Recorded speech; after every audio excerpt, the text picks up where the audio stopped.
শান্তিপ্রিয় চাকমা জন্মের পরপরেই মাকে হারালো। দেখাশোনার অভাবে অল্পদিনেই পালক মা বাবার তত্ত্বাবধানে জন্মসূত্রে খাগড়াছড়ি জেলা দিঘিনালা থানার দুর্গম এলাকা জারুলশরীতে আদি নিবাস।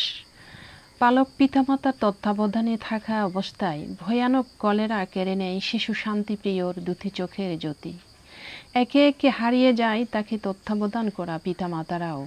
সেই থেকে ভাসমান জীবনযুদ্ধে টিকিয়ে থাকতে শিক্ষা নিয়েছে ভিক্ষাবৃত্তি করবে না, অন্যের গলগ্রহ হয়ে থাকবে না, তাই আয়ত্ত করল বেঁচে থাকার নতুন কৌশল। চাকমা বাংলা ও হিন্দি গানের সাথে নিজের দুহাত দুপা ও কণ্ঠস্বরকে কাজে লাগিয়ে সৃষ্টি করে নানান যন্ত্রের বাজনার তাল। এভাবে রাত দিন মানুষকে মনোরঞ্জন দিয়ে নিজের থাকা ও খাওয়া যুদ্ধে থাকে। কি কারণে অন্ধ দারু ধর্ময় ভাবে গেল পাদাসি সিএসি গন্ডগোল গেল বাড়ি বাদর আদর দিন।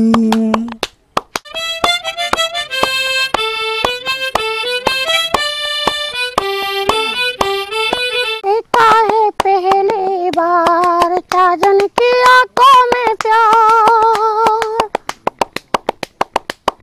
मिलने को जब से दिल में भी पड़ा, अब जाके आया मेरी बेटे ने दिल को करा।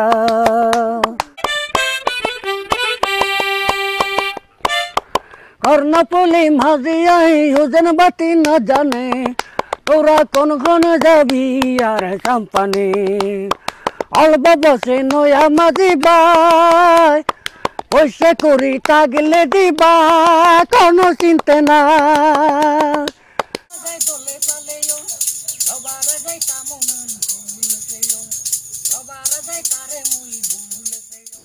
কাজ করার পরে ক্লান্ত শ্রান্ত মানুষও চায় একটু বিনোদন। এ বিনোদনের দাতা হলো শান্তিপ্রিয় চাকমা। নিজের চোখের আলো হারিয়েও অন্যদের আনন্দ দানের পাশাপাশি নিজেও খুঁজে পায় আনন্দ।